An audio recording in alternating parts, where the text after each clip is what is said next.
Okay, everyone on Zoom, can you hear us now? Yes, we can. We can hear you. Okay. Is it recording? Yeah, it's recording. And can you see the screen, everybody out there with the slides? Yes. Yep.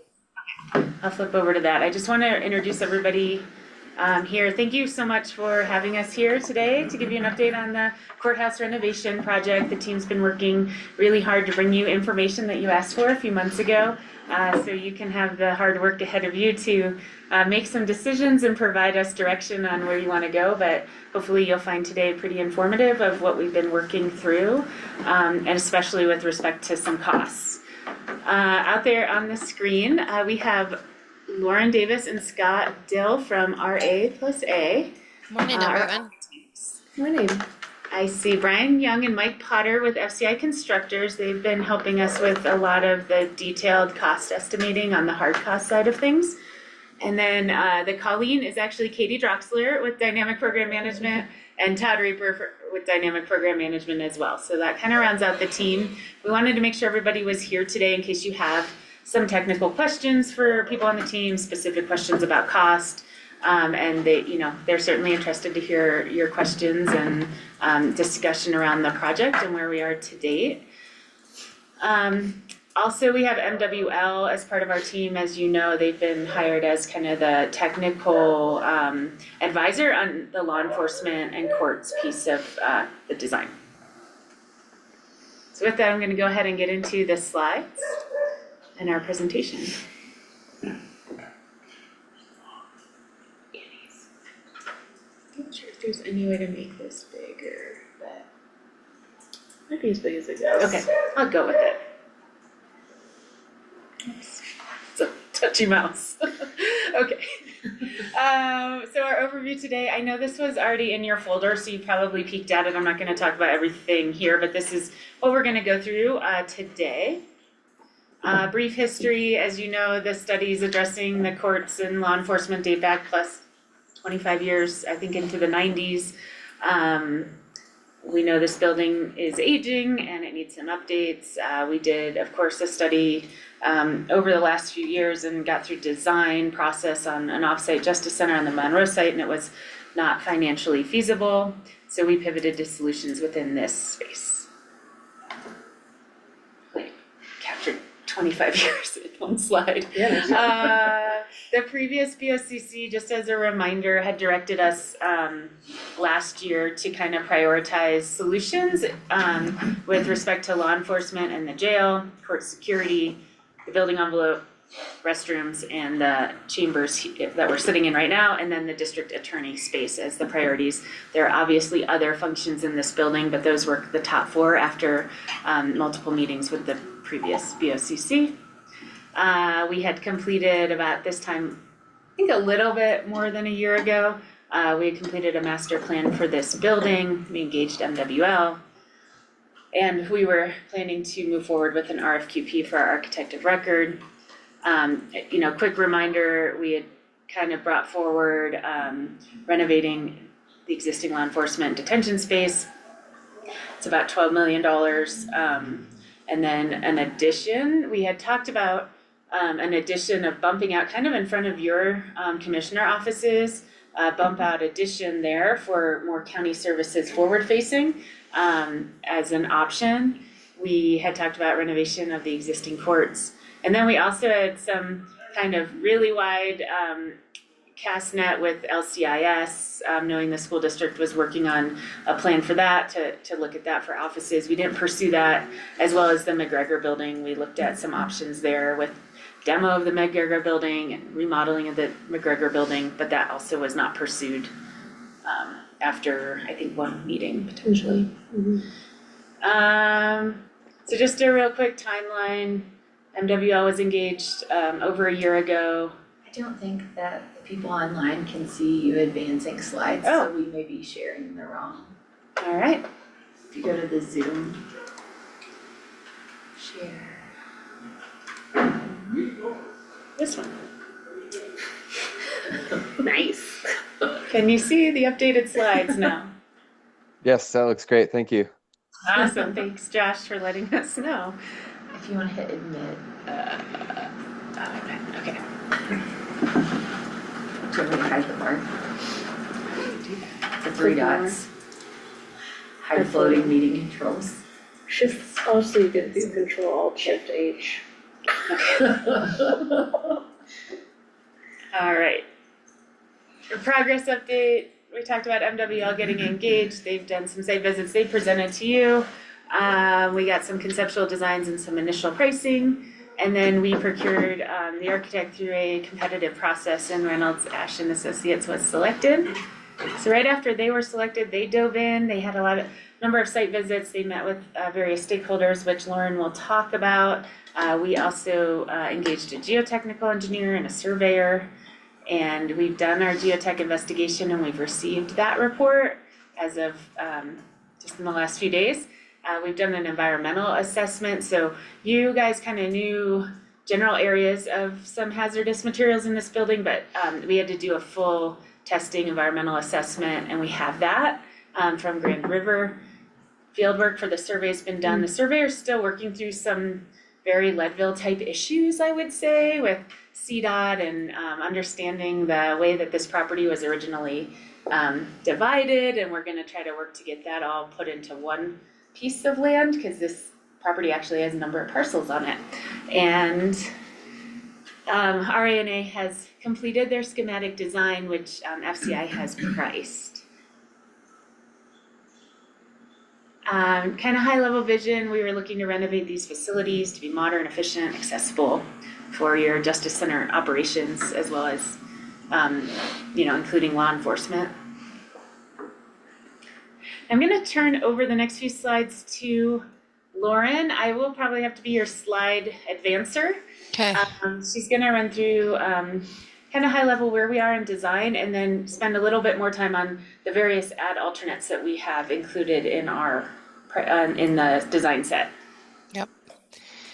Yep. So after we got our as-built model going, we really kind of dove into the stakeholder engagement.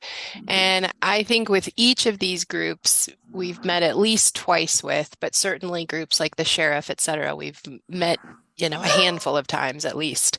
But we sat down with law enforcement, sheriff's admin, we met with the courts, and that included the clerks, the judges, representatives from the state, et cetera. Met with the district attorney a couple times, as well as her staff.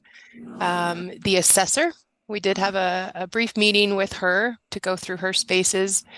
The clerk, the building department, talked with Ann a couple times.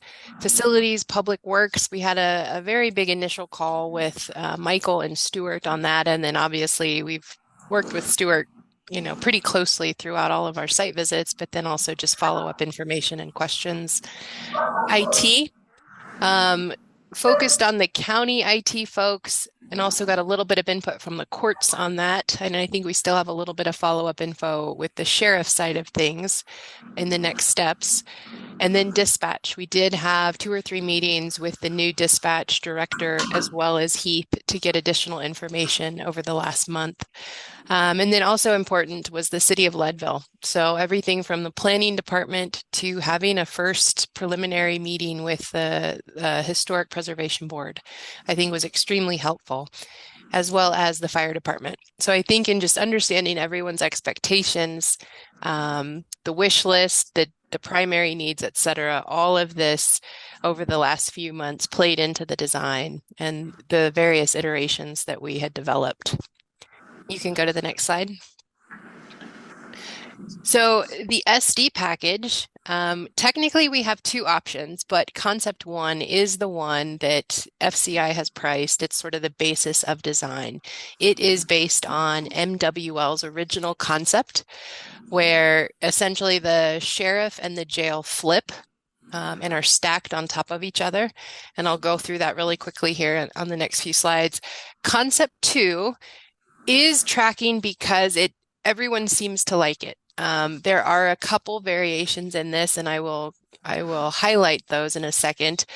Concept 2 is essentially you put the sheriff's office and all their operations on the first floor entirely. This has a nice sort of, it segregates them. I think in terms of safety, security, there are some benefits to it, but we'll talk about pros and cons here in a moment. Next slide. So this is the lower level floor plan, and I know many people, we've been looking at these for months now, but this is concept one. So this is what FCI priced. On the lower level, I'll kind of start at the top with the blue and work clockwise. But the sheriff's, law enforcement, and jail move to the lower level. So everything that is in blue is sheriff's office and jail. And then the orange square to the right would be the new Sallyport. That footprint is about 840 square feet. And that obviously ties into the jail and some of their safety and security operations, et cetera. The areas in gray, so bottom right, is mainly related to mechanical, electrical, sort of core back of house operations. We will be touching this area because HVAC has planned new boilers. We are going to modify cabling and wiring and help clean up some of the IT and MDF, IT, IDF, and MDF rooms. The green area at the bottom of the page is the evidence. So this is about 1,200 square feet. This is sort of reconfiguring some partitions and just giving them a nice secure space with some upgraded security features. And then the left side of the page, the purple and the dark purple, those are the DA and IT offices. So this would be a moderate renovation for their area. And in total, the lower level is what we're proposing. We're touching the most of this floor. I think in total, we're almost about 70% of what we're touching down there, just because of the addition and then all the mechanical, IT, et cetera. Next slide. So this is the main level. So bottom of a page, that's where you're entering off of Harrison. This is where the public main entry is. On this level, that turquoise color to the top of the page, that would be the new sheriff's admin area and dispatch. And it would be, obviously right now, that's the jail. So it's a bunker. It would be pretty much a full gut, removing walls. We're trying to keep some of the cabling, the communications and radio room pretty proximal to where it currently is, just to help. But everything else would be a new layout for those, for their program. The small orange area to the right would be that same Sallyport addition that tracks up. That's just the elevator and elevator vestibule on the main level. And then the yellow area would be the community planning department. So this one is unique. It's sort of that entire area that you're seeing in yellow with addition of the corridor is about 1,200 square feet. That really kind of meets their needs. It's not a huge change from what they have, but part of it is related to that Sallyport addition. So if the sheriff's, law enforcement, and jail go to the lower level, the community planning department, they get bumped regardless. So that's just something to keep in mind, that, we need to provide a home for them. If the Sallyport were not to get built, their space gets cut in half. So we'd need to kind of talk through some of those issues. But if the Sallyport comes online, community and development gets that entire L-shaped space. It works fairly well, meets their program for short-term, mid-term needs. And then also it's a little bit more accessible right off the main corridor. So the BOCC, bottom right, is that brown area. We've proposed just a minor renovation based on some of their requests and issues.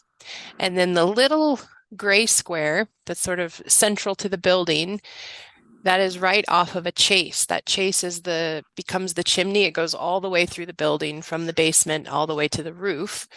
There's a pocket right there, and it works really well to tuck a restroom. And if we stack a new unisex restroom on each floor, this we feel like is a much more cost-effective solution to build in accessibility, provide additional fixture counts without kind of monkeying with those existing restrooms and getting into some additional demolition and probably some additional skeletons in the closet. So we feel like this is a more cost-efficient way to reach some accessibility goals.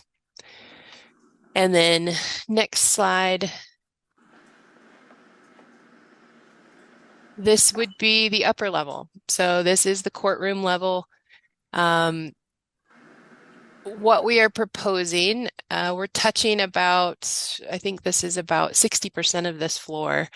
The tan area, the upper left is all the county clerk space.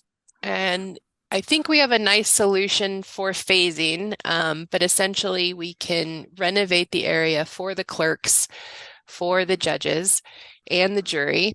And we're building in some additional security features to sort of create levels of security and separate the public from the private much better. So we're pulling out the clerk area. That's the rectangle to the sort of middle left. That becomes the new public interface space for the clerks. And then we're creating a series of vestibules. So it's much safer. Thank you. It's much safer, I think, for judge and clerk access to access the back of house areas without having to come into contact with the public. This is sort of one of the inherent goals of the project. And then reconfiguring their spaces to better meet their needs. And then the area to the upper right, that magenta color, that would be the jury. We are proposing just a light renovation. That is the existing jury room. But what we've done is we've built in an additional jury chambers to the left. And again, separating the judges from the public so that one of the other judges was previously up front by the restrooms. And again, it was just not best practice. It created issues with safety and security, but now we've created a new space for this another judge's chamber to the north, to the top of page. And then the main courtroom. So the big rectangle in the middle of the page, that's 1,800 square feet. We have proposed a new corridor. We flipped the layout of that space. We found a nice solution for how the judge's bench, witness, etc., counsel, all of that will work. We've tightened up the public seating in the gallery a little bit. We've built in a vestibule at the bottom of the page and a client room to the bottom right. All of this, again, addresses safety, security, builds in some features and program spaces that are, consistent with best practices in other courtrooms around the state. And this layout is tied to that elevator and elevator vestibule to the right of the page in orange. So that would be the third level of the new addition. And you can see that would be the safe, secure, separate pathway for in-custody folks and the sheriff to bring people to court. And it separates that flow between staff, judges, and the clerks. So that's a quick overview of the design and where we landed during SDs. If you go to the next slide, I won't spend a lot of time on this, but this is concept 2. And the difference, I've highlighted it in red, the law or the sheriff's office and the admin move down. So yep, that area where her cursor is, that turquoise space, instead of being the DA in purple, now it becomes Heath and the sheriff's admin. So it's just a flip. The DA moves up, the sheriff's admin moves down. This helps just create, a safe, secure lower level. The public would not be allowed here except for a small vestibule at the lower left corner. The sheriff has his own public entry. And it would be very focused and contained to a small vestibule there. So I think in general, having access to the secure parking lot on the upper left, that white negative space, but then also the sally port to the right. I think in general, he has proximity to evidence, proximity to the armory. Everything is nice and consolidated for the sheriff's operations. And then if you go to the next level, here, you can see that purple is in the upper left. It's just a 1-for-1 swap. So the IT and the DA come up. The dispatch remains the same, and we worked through some issues over the last month since SD where the dispatch is the same on both option 1 and 2. I think it just makes sense. It incorporates all of their feedback and input. And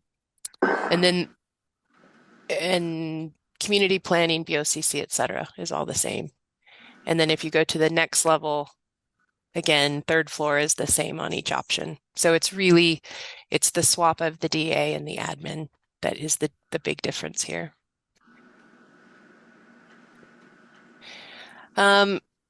So what we decided through the OACs with the team is that we would price base bid, but we would create a list of alternates, and the alternates would kind of provide you all a shopping list.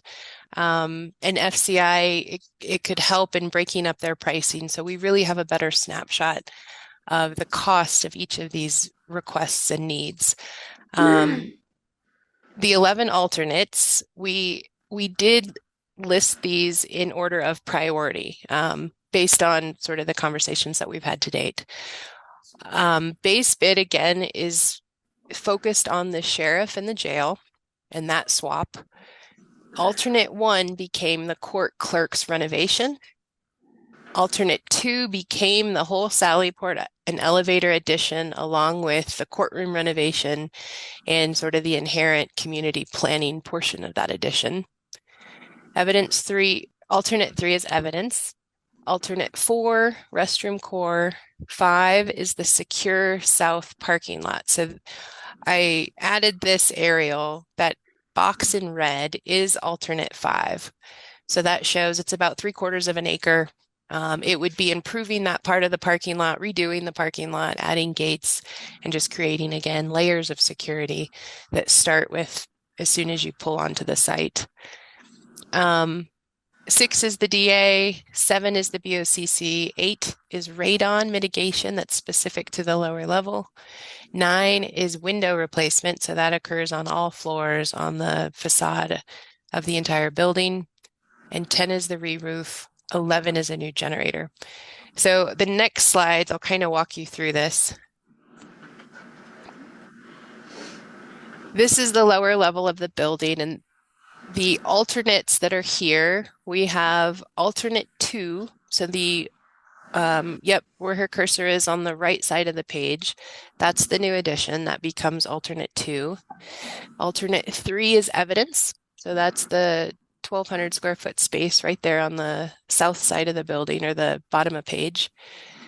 The restroom core is alternate 4. So that's the small rectangle that tracks on all 3 levels above.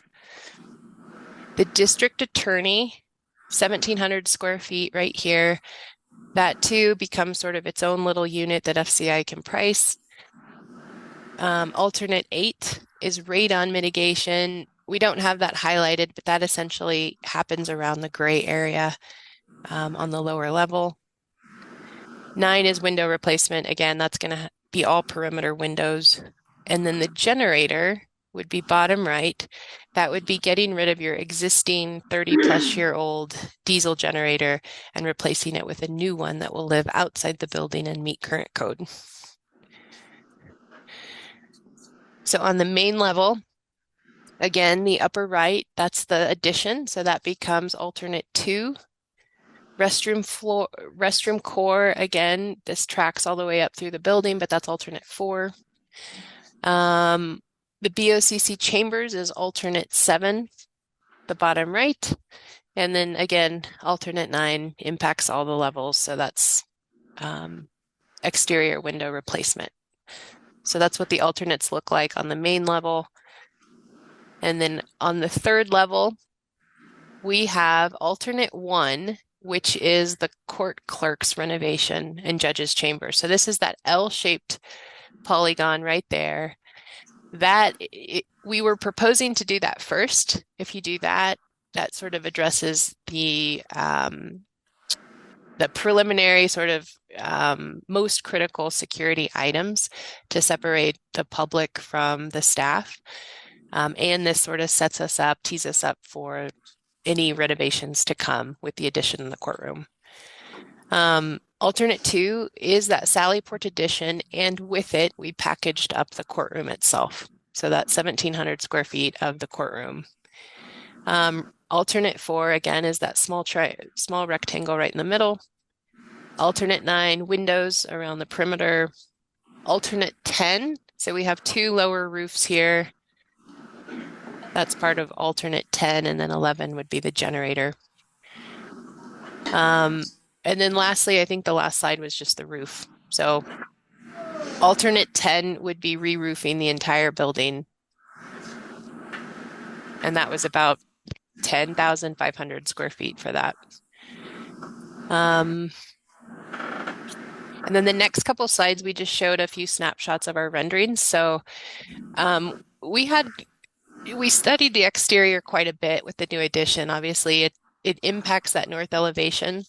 We started with just some generic, rectangular massing models, understanding roof lines, what it takes to get the elevator in there, looking at grades. We do have, our first option was to come off directly to the east. This was in the base bid. And then I think we've also talked through materials, we've talked through scale, we talked with the Historic Preservation Board. Plus, in those conversations, we looked at rotating the Sallyport. And there are some benefits to this. It cleans up just the footprint of the addition. It sort of, instead of having that garage door facing the public and facing the north, it faces the alley. So the 2 images to the right show the rotated Sallyport, and they show the scaled down version. So we've dropped some roof lines. We've played with materials to emphasize again the horizontal lines of the style of the building. We found a very nice match, a brick colored metal. The metal, I think, distinguishes it from the brick. I think it'll be a cheaper option than doing masonry for this, but I think those materials and the scale complement the existing building and help it blend in a little bit better, not feel so massive and so imposing. So this is where we've landed on the exterior.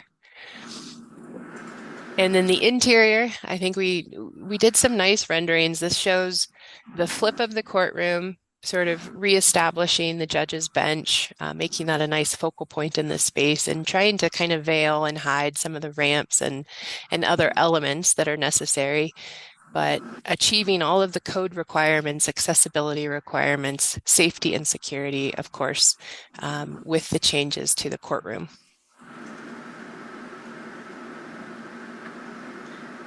That's it. I'll hand it back over to Colleen. Thanks, Lauren. All right, so now we're going to talk about money. A couple of things I wanted to say before we get super into this is, this pricing that we've done is from schematic design.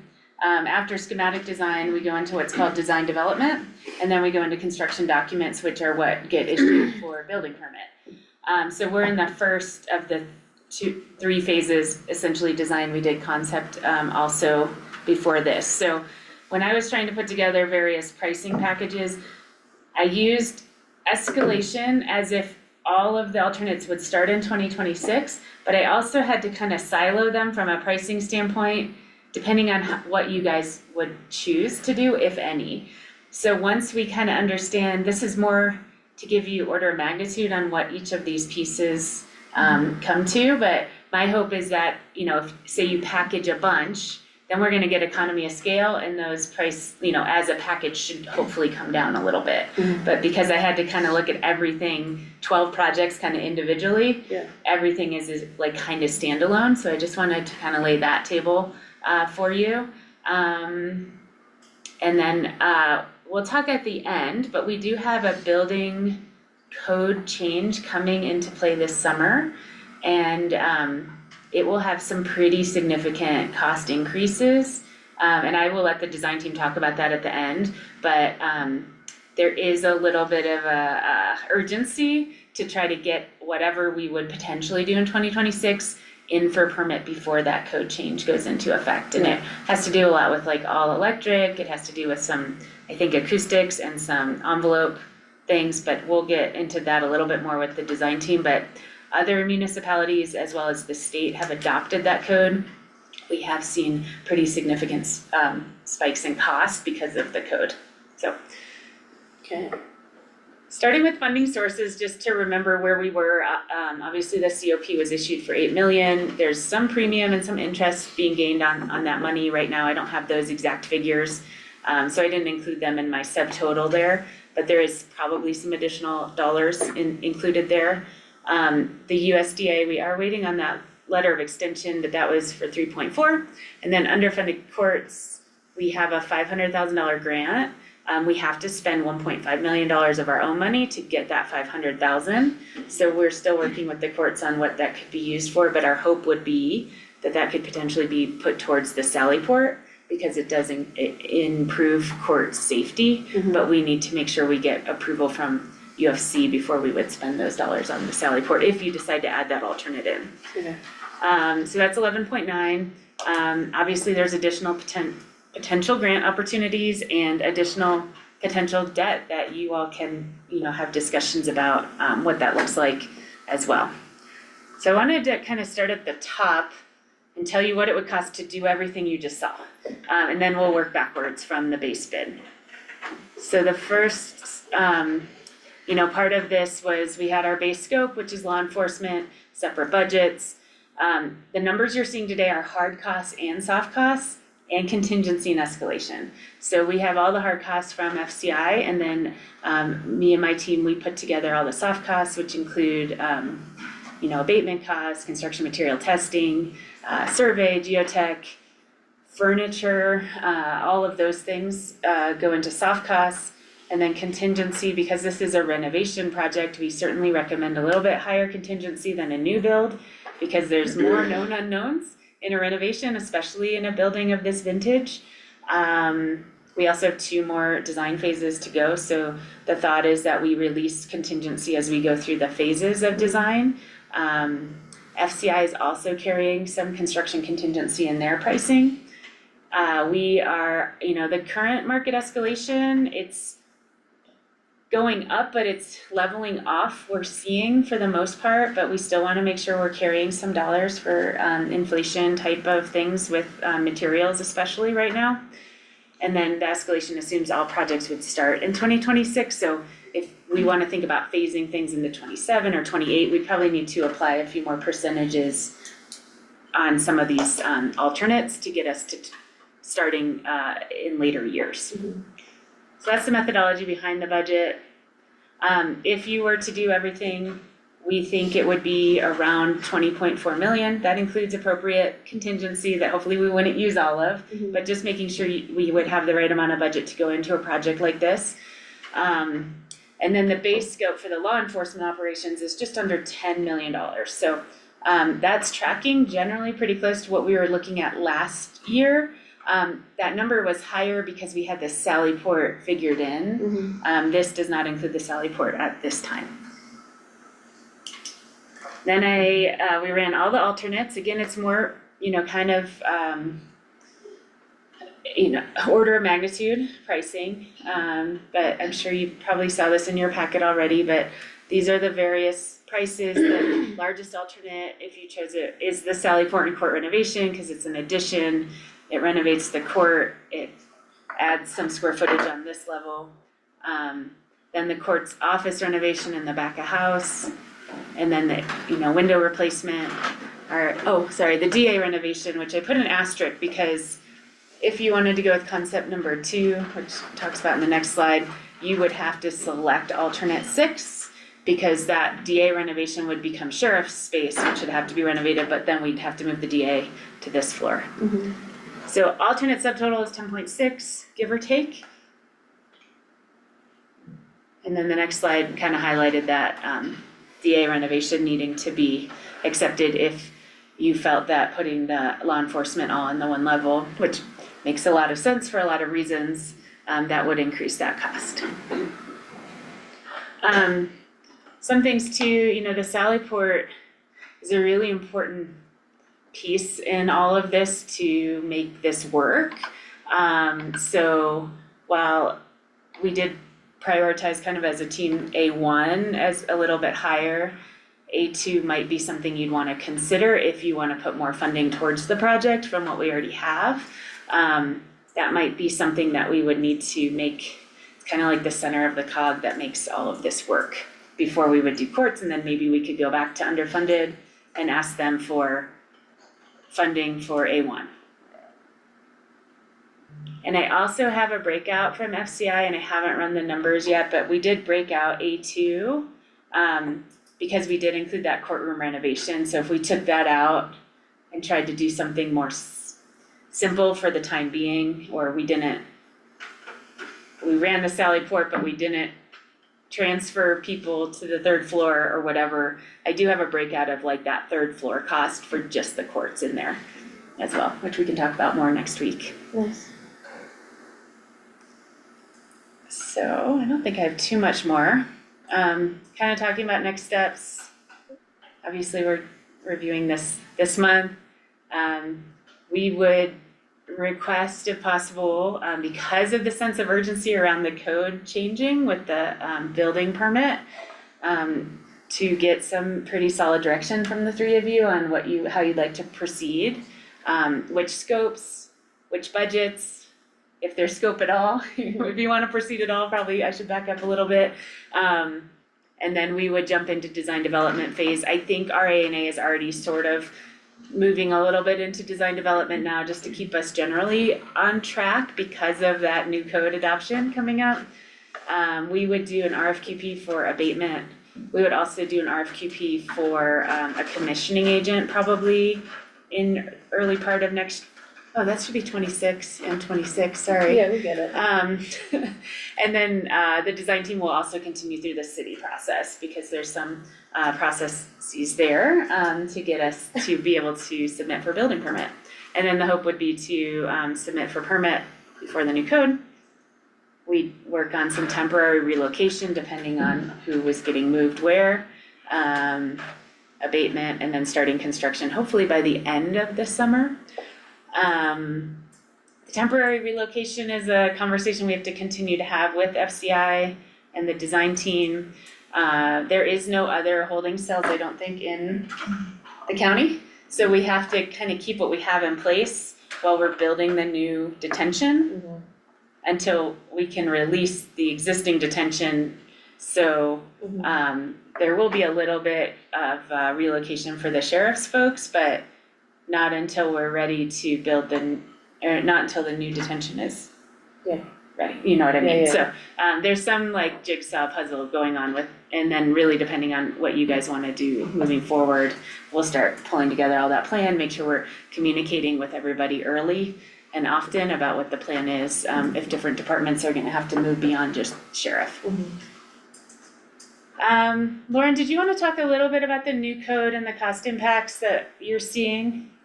Yeah, happy to do that. So right now we're looking at the 2018 ICC series of codes, the International Building Code. There is talk, and I think it's happening across the state. It is an adoption year for the county. So Anne is considering, do we do the 21 and do we do the 24 and when? But if we can submit for permit, I think sometime before April, end of March, I think we're in good shape. If we have to pivot and redesign to those codes, it could be an extremely big hit, especially related to electrical. I think in terms of architecture structure, it's not a huge thing. Yes, the IECC has some upgrades to insulation and efficiency. Every energy code kind of becomes more efficient. So we may be looking at some more insulation, but those I think are manageable. I don't think it's a huge hit to budget, although it will likely increase costs. Structural, yes, we have an addition. Some of the snow loads, roof loads, some of those will increase, but I think given our design, we don't anticipate that being a huge hit or cost, but it's electrical. So the Colorado Electric Ready Code and Solar Ready Code, I think, would be forced upon the county, and that could impact your entire electrical service, forcing you to upgrade. it also impacts every room. So because of that, they're going to look for additional occupancy sensors, additional wiring, additional features, and that's every single room. Every single room adds up quickly. Plus it impacts your overall load as well. Um, I think with the whole solar ready code, right? That you're putting things on the roof that impacts the structural. I don't even know that we'd have sort of the room, et cetera, to handle some of that. So yeah, I think the impacts to budget and the overall goals would be significant if we're hit with the electric ready code. I think it's sort of like you're going to end up spending money on things you really don't want or care about as much, and you're going to have to sacrifice some of the things you're trying to deal with, the safety, security, just creating better work environments for your staff, et cetera. Um, so I think we want to throw it out there that there could be a lot of additional costs that the county didn't anticipate or have anywhere on FCI's budget right now. So, um, I think the yeah. timeline, Lauren, for adoption is that July 1. Yeah, I think that's the drop dead date that the state's forcing counties to pick a path. And Anne, I think, is looking at anything between April and July. So, That she would require the new code. hmm Okay. yeah. Um, And and the other thing I would offer, I mean, I think that new addition, you know, is a big piece of it. Some of these other smaller renovations or projects, I guess I would say if you're going to defer anything, some of the smaller ones would make more sense. The Sally port to us would be a big one that I think could, and any site improvements also, I think, are triggering some of the electric ready stuff. So that yeah, would be a recommendation is there a way to do the Sally port sooner than later and permit it under the 2018? Some of the other stuff maybe could kind of fly under the radar. There's no real site impacts or EV chargers, things like that. I feel like we could avoid. that's what I was just going to bring up. We've been on some public education projects. We've been caught in this whole needing to provide electric vehicle chargers. Mm-hmm. And based on the size of your parking lot, there's this ratio. And, we work in some school districts that there isn't a single electric car, and so it's a tough one because it definitely ends up adding to your budget. So, as Lauren said, I think something like the Sally Port, trying to get that, if that's the solution, right, for your law enforcement and getting people to court safely, that Sally Port will be an important piece of the puzzle to get in before the code changes. Turn the floor over to the BOCC for any questions, discussion. It's a lot of information that we just provided to you. So we're sure that these code changes, especially the insulation and electric ready, would apply to a renovation, because in the residential world, that's not necessarily true.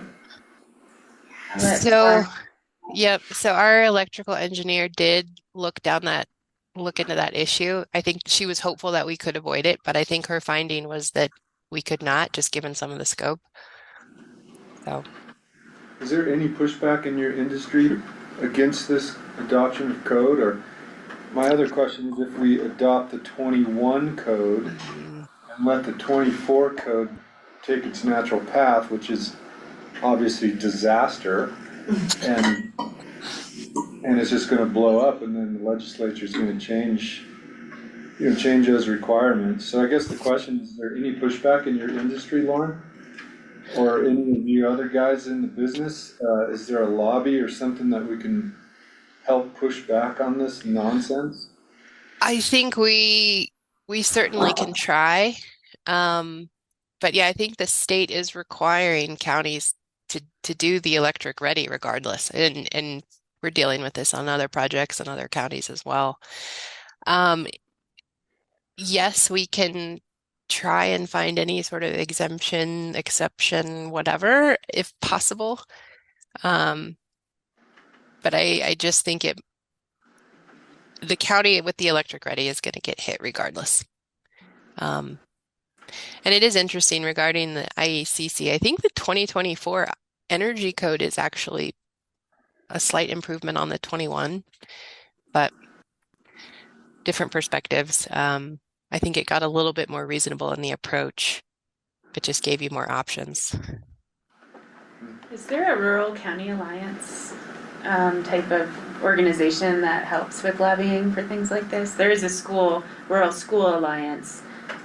They might be already kind of talking about this code. So I don't know if there's any type of. Right, a We lot of certainly people could look into it. don't really know about it until it affects them, and then they're like, what happened? What are we doing here? So it's good to know this up front. So I think we should. We can bring it up. The Salida School District is having to change every light bulb in their high school because the current light bulbs are no longer Yeah. available for sale in Colorado. Hmm. We actually talked about, well, should we just go to Arizona and buy light bulbs for the school? Well, I mean, it's crazy. wow. I have a question about the Sally Port, since it is the biggest piece. And I'm not pushing back, I'm really just curious. To do a secure parking lot and then install those partition separation doors on the court level, does that kind of like help with some of the security of getting folks up into the courtroom safely? Like it's just feels like a cheaper option that to me looks like really similar flow, secure flow. I know it's not the most secure. The Sally Port and elevator is clearly like tight and tidy, but just wondering if we're securing that parking lot, can that be kind of Sally Port-esque? You mean on this side of the building? Yeah. On the southwest side of the building, into the current stairway, and then with the two doors installed in the courts hallway, straight into the courtroom. Is that is that a cheaper option? It does help. Yeah. It does create sort of a first step. Yeah. And then triggering all this, I don't know, just wanna make sure we know what a potential cheap option is. I think it's, so it does provide some extra security compared to what we're doing currently. Right. It's it solves some of those issues when it comes to what the public sees and observes and has access to Right. when we're transporting inmates. But it still doesn't solve the stair concern. I don't think it still brings some flow concern too, where there's gonna be some movement and through hallways where the judges and the clerks will be. So moving them to the north side it solves everything. Oh, yeah, I totally get that. So I really think the only thing that solves is like, let's say we just secure the parking lot and then we continue business as normal.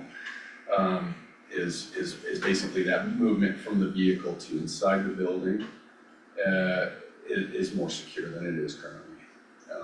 We still have the stairs are a huge navigation for us, especially with some of these ankle shackles, body shackle to try to move them up a few flights of stairs is something we do now. Yeah, And totally. that would continue to be a big obstacle for us, so. How often does that happen?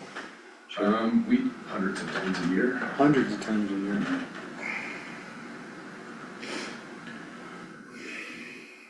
I think we're still in this conversation of how we can't do this if we're not gonna do it right. And where do we find the money to do it right? And this is, it's sort of like, you look at the project and I can't wrap my head around how we're gonna figure this out. I like the idea that, there's things broken down into, okay, we can work on this project now, and then we can kind of prioritize and do it piecemeal, but I could see that getting really messy.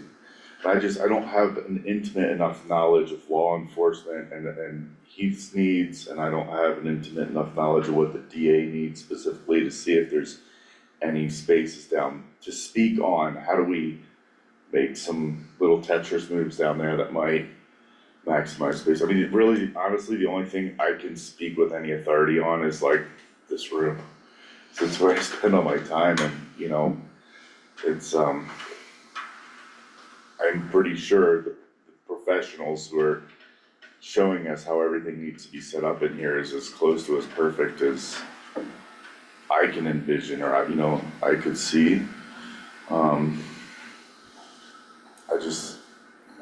The dollars and cents component is basically what I lose sleep over on this one. Real quick, I could jump in a little bit on the dollars for like Sallyport specifically. So that option, our base bid is just under 10 million. We have about 12 million, right? Mhm. So what I've been working with FCI on is separating out that courts renovation, because we do have a remodel of 1,700 square feet of the courtroom. Mhm. Now we would need to probably move the jury box, Mhm. but maybe I can pull that out so you can see what is it for, the structure in the elevator versus the court kind of being lumped into that. And maybe that's closer to the amount of money in budget we have. Because we have about $2 million-ish for the alternates. And I will say, we've been talking with FCI, our MEP engineers as well. We met last week just to look specifically at the new HVAC and the approach.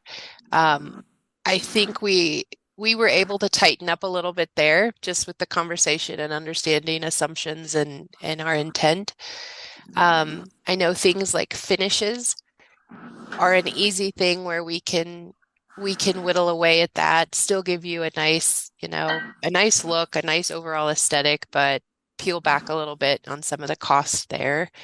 I think the design team is committed. Once we have direction, I think we can really study the options and the cost and work with FCI to help tighten that up and cut off whatever fat there is, right? I was slightly encouraged by the meeting last week, but I know we still have a ways to go in terms of just our own internal VE. And like this room renovation, a good chunk of that, or not a good chunk, but a chunk of it is furniture, because furniture can get very expensive, but we can look at ways to do it for less expensive if we remodel this room. So just trying to give general ideas. Yeah, something, I watched my staff literally just minutes ago have to climb over chairs to get in and out of where they're sitting, we're talking about doing other things to reduce liability. If Matt trips on that chair and falls on his face, we've got liability, I brought up before, like with this room, how much does it add to push that wall back? There's a cavernous office right next to us that really isn't utilized to its maximum potential.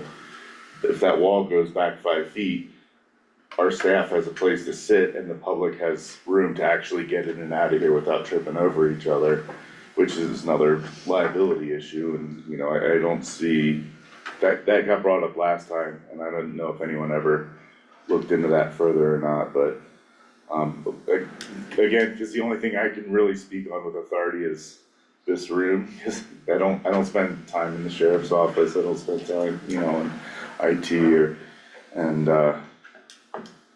an extra door sure would be nice, but man, I'd really like to see these guys not have to climb over each other to get in and out of here. I mean, in an emergency scenario, what's gonna happen, that's gonna get messy really fast. I appreciate all this work tremendously. I really appreciate both of the schematic designs that were presented. And I really appreciate the a la carte work too. So thank you so much. Yeah, I As you agree. all know, this is fabulous, and unfortunately, what we jump to is okay, the money. So I don't wanna I just wanna make sure we take the time to say thank you so much, this is Yeah. beautiful work. I do trust what you've designed, and the questioning of like, ooh, can we do it in this janky way, is really a way to be like, oh, can we be crazy cheap? So it's not a questioning of the design or the expertise, it's a desire to actually accomplish any of this for as little money as possible. Yeah. So, I just wanna make sure that you all know how much gratitude I have for the work Thank you. FCI and Reynolds Ash and Associates and Dynamics. Really, really appreciate you all listening to us and presenting this today. I agree. Thank you for saying that also, cause I think all three of us feel the same way. Yeah, It's a massive, stressful subject and Yeah. we don't always express our gratitude for the hard work in yeah. our questions, so I You apologize. just go straight to do that, can you do different? Yeah. How can we get all this but for less money? Yeah. Squeeze harder. Well, and I would also offer there's some inherent benefits. MEP is always a big cost, but right now you have a lot of leaky pipes and a lot of inefficiencies, and I think you are setting yourself up long term for probably some less maintenance costs and having a more efficient system. So there are benefits there, even though that is a big upfront cost. But we understand, yeah, the numbers are heavy. I'm gonna ask a question and no need to actually answer this in a public meeting. But as architects looking at this entire building and like all the needs of the building, what would your like dreams for this building be of what it could be, how it could serve the people? Like, in my mind, this kind of forgets the scope you were hired for. I'm just really curious about your own perspective on a building like this. People who work in renovation with antique architecture, like what do you see that we Yeah. clearly have the scope for?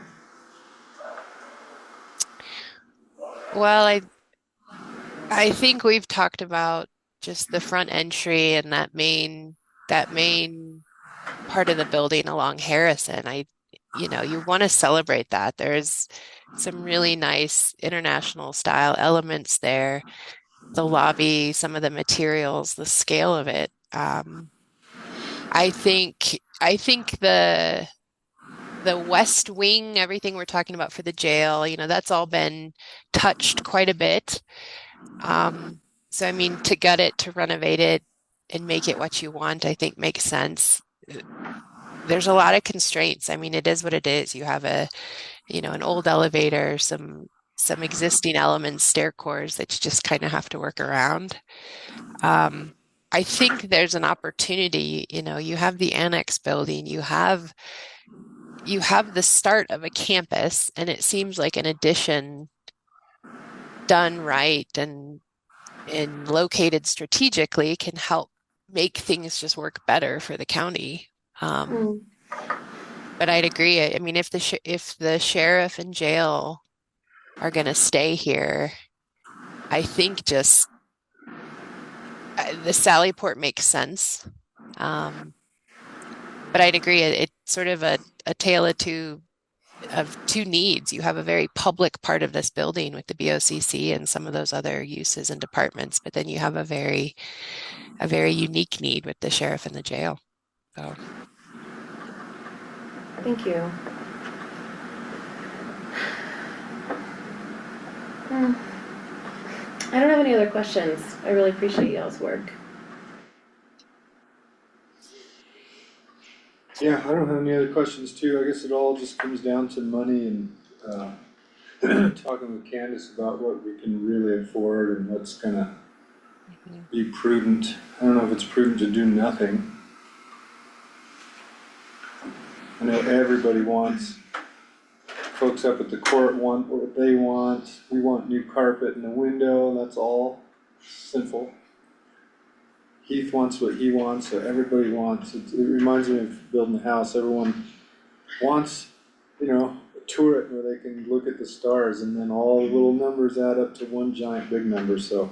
I appreciate what you guys do too. I think we need to regroup as a team and see what's reasonable and what's sustainable for our budget because it's tight and we're in a real different place than we were 4 years ago or 2 years ago or 3 when this started. So, 1 year ago when yeah, the COP was gotten.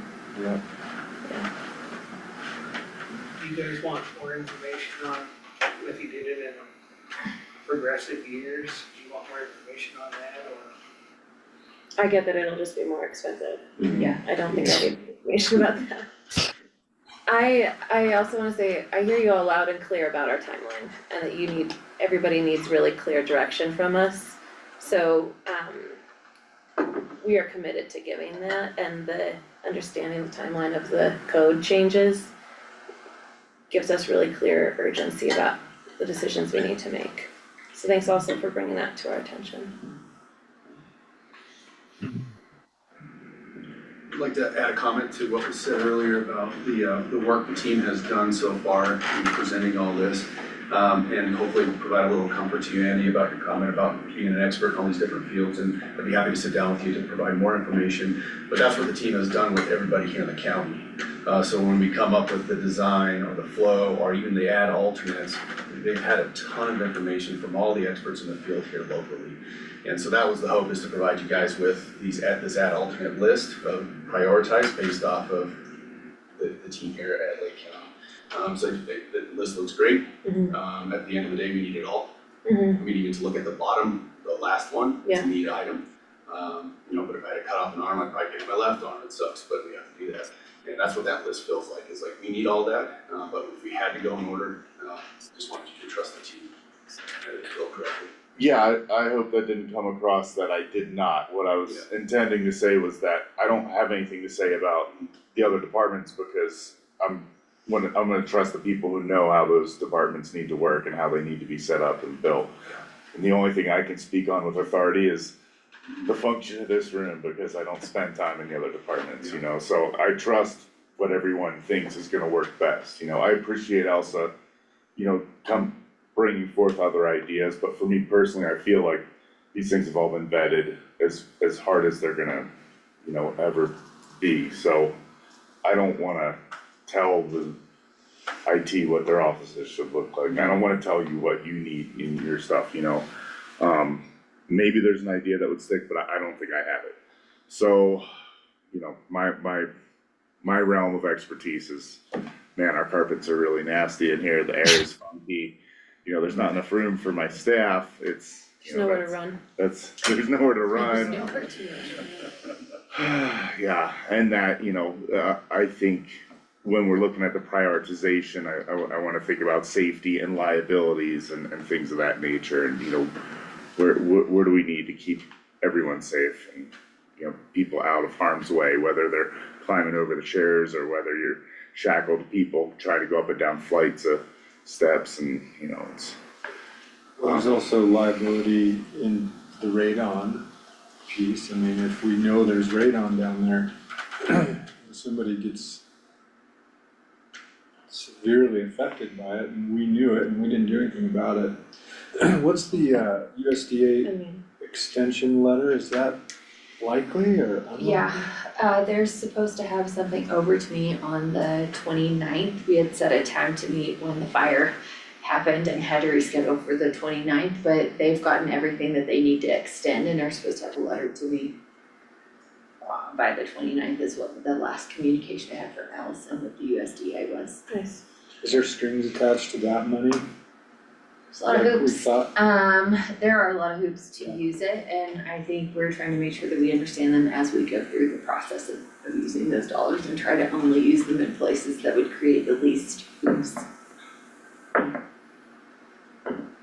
The thought on the radon too is, I agree with you, we currently have 2 employees that work down there in that area every day, full time.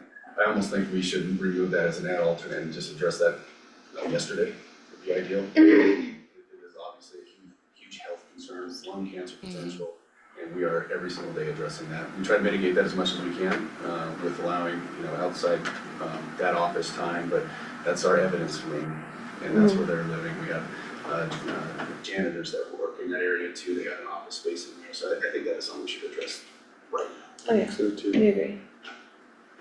Stuart, can you open the door, please? Sorry, we shut it when the dog was. No, I know, I would now like it open. Thank you. Speaking of radon. And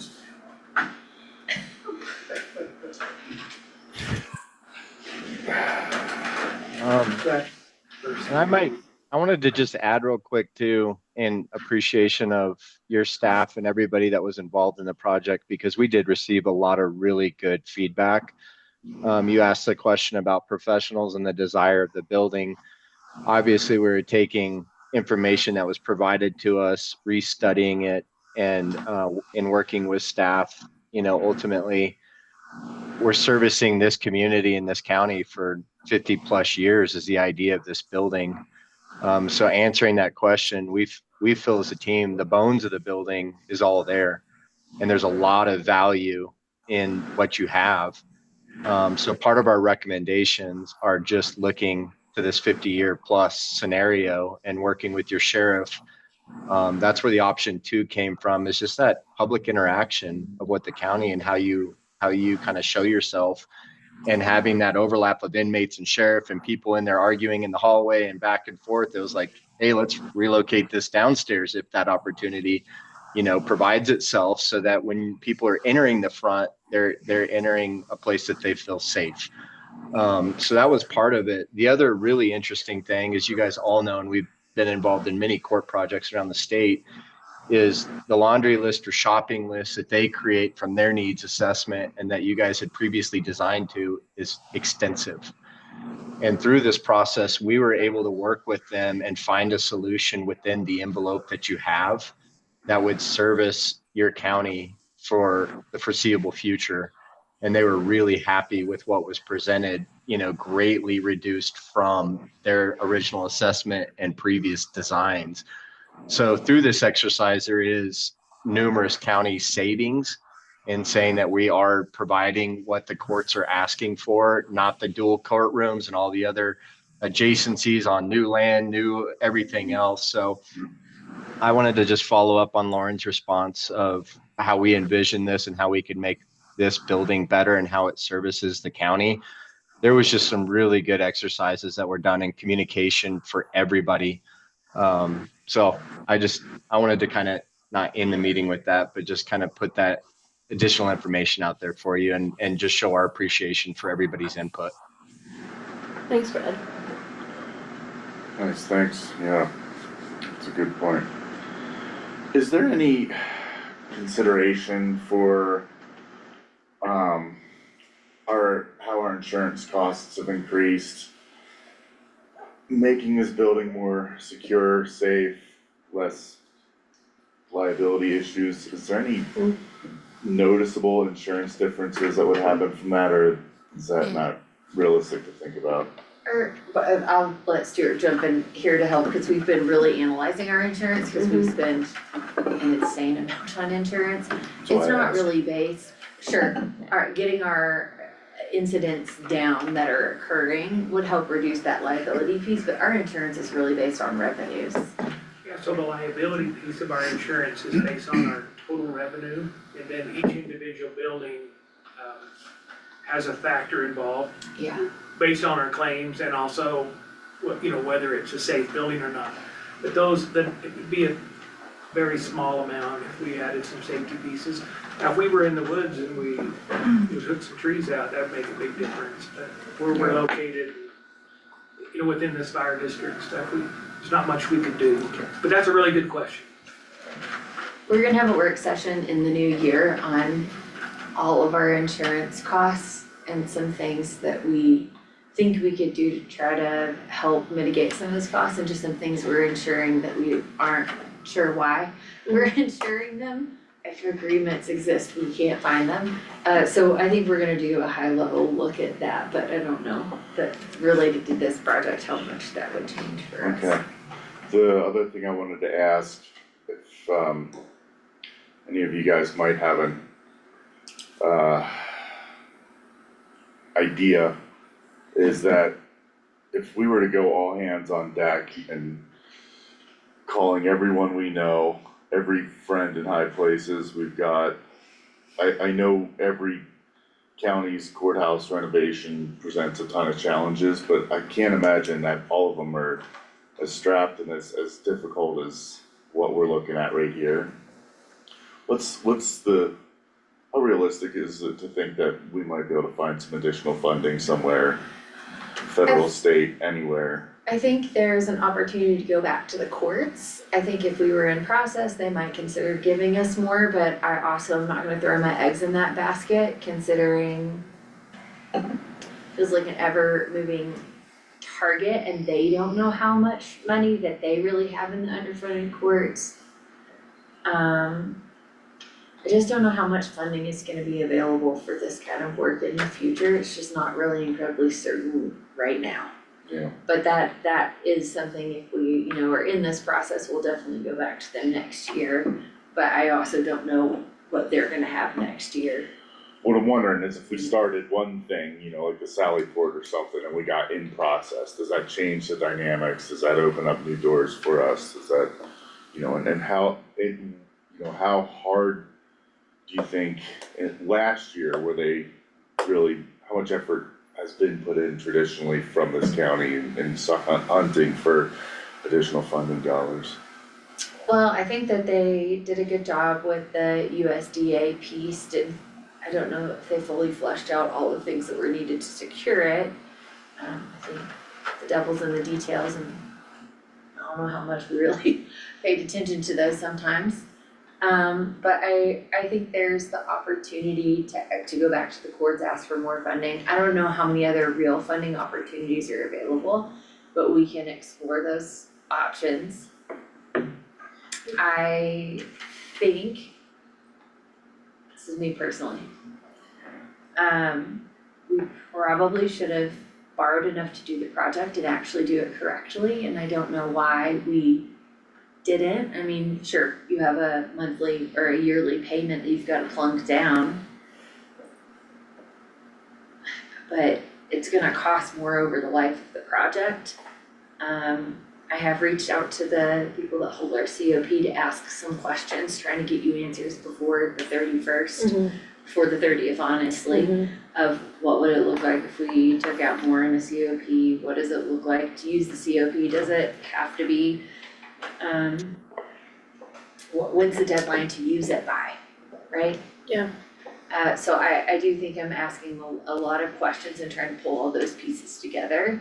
I just don't know the funding outlook right now to ask the government, or government grant funding is not really, it's just not favorable right now. Yeah. To find things, but we'll continue exploring. And I think I'm trying to have as much of that information to you guys to sit down and look at that holistically and just ask, what can we do with all the dollars we have and what's the smartest thing to do? Yeah. We've been successful with some public projects with DOLA, the Energy Impact Assistance Fund specifically, but I believe Catherine has looked into that and they are gonna be down on funding as well, and you have to be strategic about what quarter you apply for that as well. So that's a possibility for infrastructure projects. Like, we were awarded $1 million to bring a water line to a school that didn't have a water line through that fund, and so there's some, it's significant dollars. It's not like, 25,000 here, 25,000 there. It's in the 7 figures. You can apply for up to $1 million through that fund, but you are also competing with lots and lots of other places. Yeah. And Andy, back to your original query about additional sources. We're in the process of the preliminary pieces to a master plan, which may bring possible options for a little bit of funding. And we have listed like 228 properties through the assessor's office. Much of that's mining claims that really have no value, but some of it does, and the board's gonna be looking at that master plan through dynamic program management here right after the first of the year. Yeah. So that may be, I mean, it's not necessarily the answer, but that may be one option for something. Stu, can you say that again? You've identified 228 properties for disposal. Well, No, that's that not was good. it. Disposition, wrong word, disposition? Perhaps I didn't say that right, Matt. There's, the county's assessor's office has a list of, Board of County Commissioner-owned properties. The list is 228. Yeah. And I've been analyzing that, our water specialist Bryce has been analyzing that, our mapping person Shelby. And we're gonna be working with the program management to help determine what those properties look like, so you guys can make good decisions. But out of that 228, most of them are like a portion of a mining claim. So 228 is a really large number, but a lot of those they don't really have value. But there is properties, according to the assessor's office, which is not up to date on our properties because it's not a priority, because we don't collect taxes on those. But there is something to look at there, and Colleen actually has experience in this. I'm just doing some background work on it now. Yeah. So really understanding what all do we have? Of all the things we have, what does it need? So we can holistically say, this is a plan and a path forward. So I do think as we understand those pieces, we'll know, are there things we could utilize that maybe would fund this project? I think we weren't here when we received this project. Clearly, it would have been helpful to come into the project knowing that first, but we recognize there's value in getting that done kind of concurrently, so we can really make a decision about what to do. So trying to pull all of that together for you guys, so you're not just making a decision about this without thinking about the whole Yeah, of all of the things. yeah, I look forward to that a lot. So I think in early January, we'll have information on the assets, but then we'll dig into more of a facility condition assessment of the assets. And that can help determine, if you're for example, renting space, Yeah. do you actually have room somewhere else? Yeah. Or is a facility, those types of questions I think that have come up quite a bit lately. So we're trying to work through that, but we won't have any we won't have a master plan for you in early January, but we will have the list of your assets available, hopefully. I didn't realize it was that many, but that's unusual, but maybe not for Lee County. No, that checks out perfectly. That could be a important component.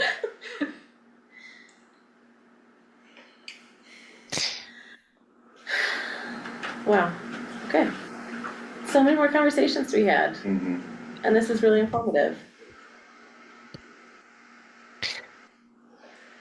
I was gonna offer, I know Colleen had mentioned, if you were to do the Sally Port, we talked about, do you not provide access yet and punch through on the 3rd floor, or do you just go ahead and flip the jury box only and then set yourself up for pursuing another round of the underfunded courts next year?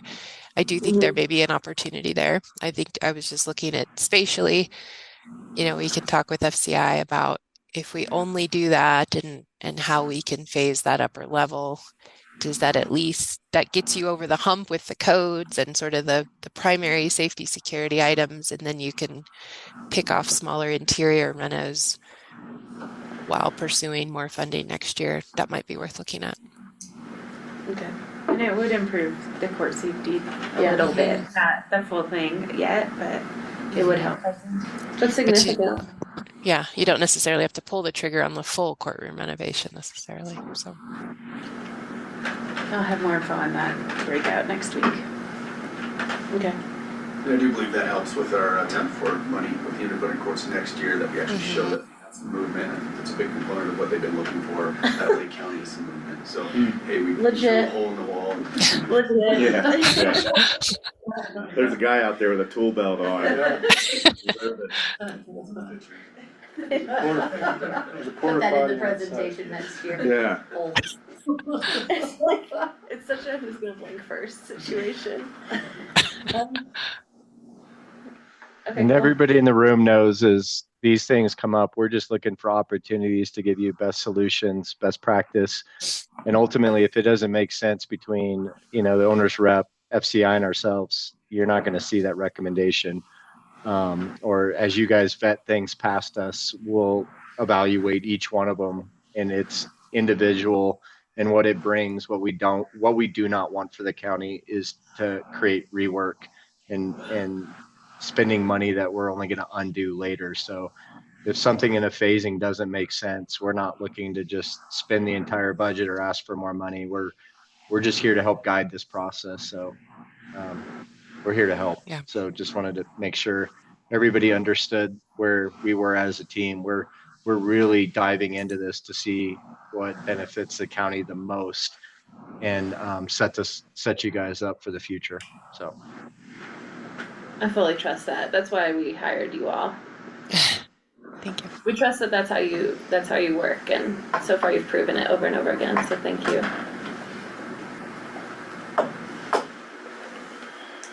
I have no other questions. Nor do I. Nor do I, thank you guys. Anyone else in the room, staff, anyone? Okay, thank you guys. Mirroring what Elsa said, we appreciate all the work you guys are putting in this, and I have a very high level of trust that everything that you're doing is the most logical and the best course forward. On our end, we just have all this stress hanging over us about the dollars and cents, and that's kind of our job. So sorry if that comes off as the only thing that we're looking at, but I do want to say thank you for everything that you're doing. absolutely. Yeah. Well, happy holidays, everybody. Thanks so much. Yeah, thank thanks you. for Happy hopping on happy the phone. holidays. Thank to all. you. Yeah. All right. Well, if that's it, then it's 10:26. No, we have another item. Oh, there's agenda item 2. To do the supplementals. Oh, that's right. Sorry. No, right. thank you guys for joining us. Take care. Thank you. Bye. Bye. Thanks all. Thank you, Colleen. When is the next You're time, welcome to escape now. when's the next time we'll get to talk about this? The 30th, we have a 30th. special meeting. We have an executive session. With Colleen. We're not gonna discuss it openly before? We're gonna save everything? That or would we- be, I think we're talking about lots of different components Okay. and contracts, and that's why it's an executive session. But then we will talk about it in public as well. An exec session to hash out a few things. But Sandra will get you that timing and you can just jump on her It remote. would be really disappointing just to Oh my gosh, right? In January, There's just a lot to We're done. discuss before this. in their business. We'll do it on- January. They'll Yeah. discuss it openly. discuss Yep, it. that's right. I want my Yes. wall moved. It's not that cavernous. We'll have Andy. direction, we just have a handful of other items. It's to like a gather. shotgun process. Okay, Okay. I'm gonna talk to you guys about a Yes. couple of end of year supplementals. At the end of the year, we really make sure no, fund would be out of money and touching their fund balance unless we actually had planned in the budget to touch their fund balance, then we can. Right, so like we plan to touch some of Road and Bridges fund balance next year because it's a tight budget year to make sure that they're in budget, but for 2025, we did not budget for that, so they are gonna be right on the nose of like having enough to operate for the year, so they're gonna need a little bit of money from the general fund for this budget year, not our general fund reserve, what's there right now. As is the water enterprise, we knew that they were gonna have startup costs, and if they didn't get to that issuing permits, we'd be fronting their expenses. They actually just have had their last meetings with lawyers, so we can move that along. Bye, thank you. See you. Sheriff. And then you guys had me put $300,000 from a courthouse renovation to cover our work that's happened so far this year. It is not gonna cover the last round of invoices I've just received, and I need to pay them. So I'm gonna need a little bit more from the general fund. We decided to pay for all of the work that's happened so far from the general fund, Not this year. not touching the COP. Yeah. So that's essentially what these are, and I'm just gonna walk you through them, let you ask any questions if you have any. Right. Oh, I shouldn't have opened it that way, sorry. I'm gonna close that.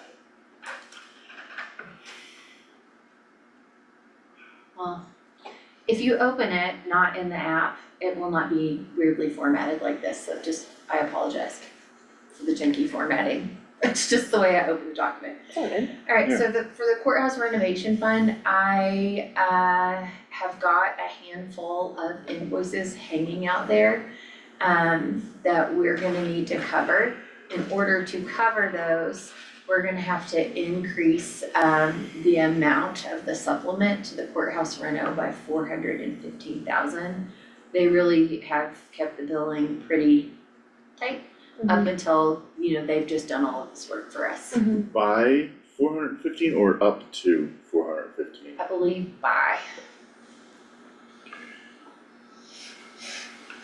So if the original estimate was 300, we're going up to 715? yeah, I mean, we would have been paying for all of that out of Yeah. out of the COP. COP.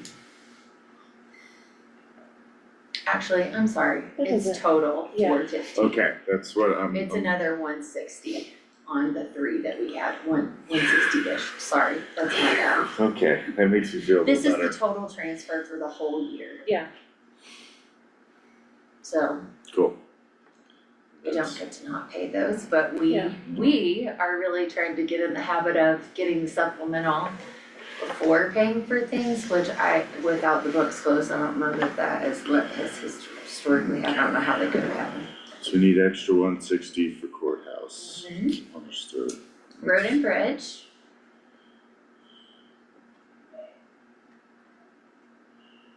Here we go. Browser, see if that helps. 240 is the water.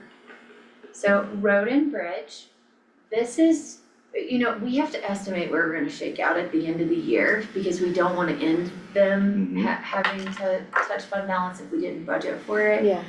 We just need to move around, I think we ended up doing They put the water. 35,000. Yeah. So earnestly, this is just to be preemptively cautious. We anticipate that we would receive another tranche of specific ownership tax of 35,000. And we assume that it'll come in the first 2 months of the year so we can post it back. We don't know definitively that we will get it by that time, so we don't wanna end in the hole. It's a just in case. Yeah, so we're moving that 35 from general fund to road and bridge. Yeah. If we get that money in the next year, we can adjust for that in the 26 budget. We just don't wanna, we by statute can't end with a fund in the negative at any rate. And because they didn't budget to use any of our fund balances in 24 for 25, I cannot use them. Got it. Although next year we did budget to use some of Road and Bridges, fund balance, because they are expensive and they don't fully cover themselves and we know they won't. When do we have to get it by to be able to back? We have to have it by the end of February. Okay. We can take the first 60 days in the year and post things backwards. Okay. And we can take things that we received in 25 and accrue them to the next year. Okay. And then the last one is the water enterprise.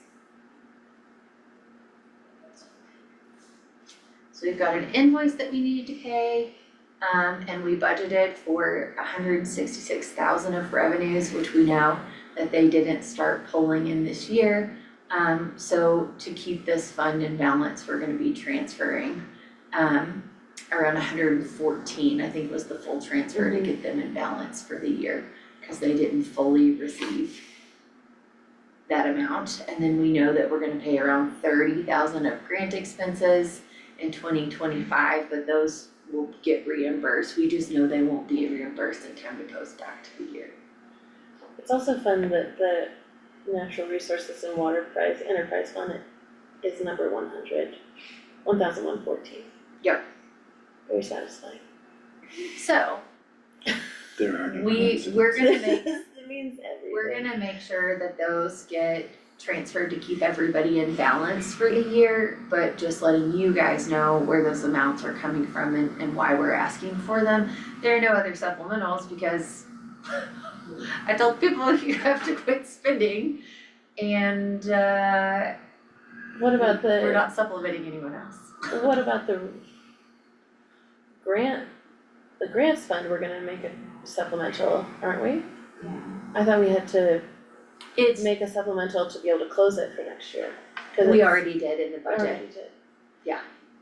We For did it, 2025? well, we'll close it at the end of 26. We went ahead and Oh. budgeted for it accurately for 2026 so Okay. that we can close that grants fund. Okay, It really creates a lot of challenges for reporting, like you have to pull from 2 different funds and create the report outside of Yeah. our software, which is fine. But it's a step that we don't have to have, and we talked with our auditor. It also makes us have to budget for a grant in a separate place than where the grant actually lives for our Yeah. department, which is really confusing. We love funds and Lake County government, and we're trying to really clean up and ask ourselves like, where's the fund really needed?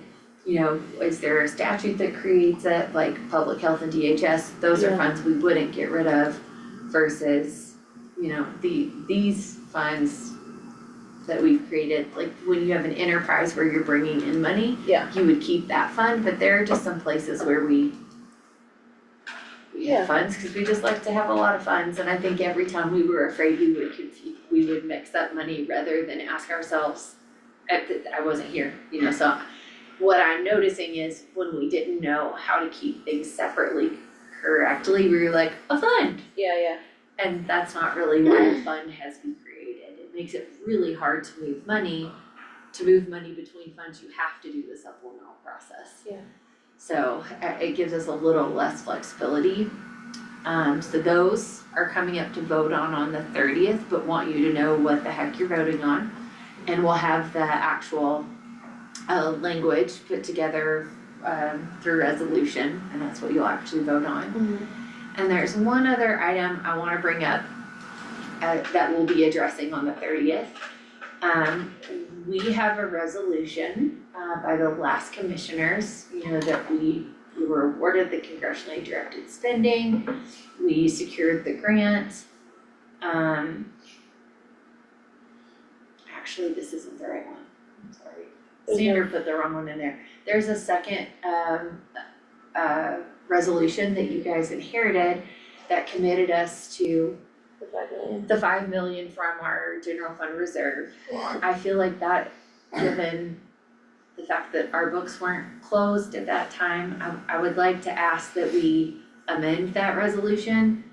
I think we need to commit some money. I didn't budget anything Right. for the work that's gonna start happening next year, and if we don't touch the COP, I have to have a way to pay for what we're gonna keep doing. Yeah. I'd like to ask for us to consider like maybe 500,000 to operate off of till we have a full plan. Yeah. And then you can always amend it again to commit more. Yeah.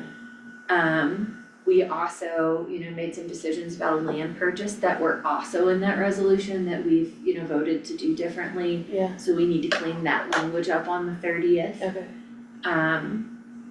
But those are 2 things that we can, it's a little bit of housekeeping with our resolutions.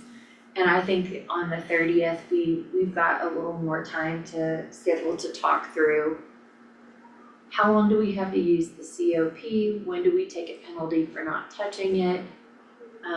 Yeah. You know, I think there's just a lot of questions that we need to ask and get answers to and have a fuller discussion on the 30th without, you know, our partners who are, you know, gonna be using a contract with us. I just think we need to hash through a lot of internal, like, what is smart? Could we use part of our general fund reserve? What's really wise with audited numbers in hand? Yeah. So we know what we're working with before we make any more decisions about the courthouse. So on the 30th, we're gonna potentially clean up 2 resolutions, or Yep. just the the one resolution that actually has the land purchase and the $5 million allocation from reserve fund. Then we're actually gonna do our resolution for our supplemental. And then we're also gonna have our executive, or, whatever that's called. Executive Well, meeting. yeah, and then there'll be an action. And then an action, For after the executive session. in So special just to meeting. give, some direction on what you guys wanna do. Yeah. for this Mhm. project.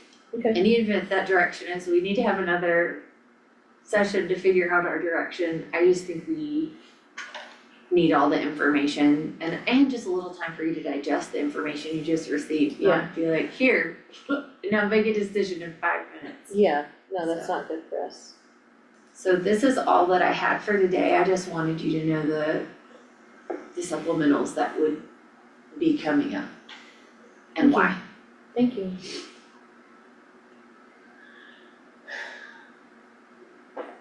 Oh, I don't have any questions. Yeah, thank you guys. Alright, Andy, do you wanna close this out? It is 10:40 a.m. We will conclude this work session, Lake County Board of County Commissioners. Thank you, commissioners, thank you, staff. Thank you, Chair.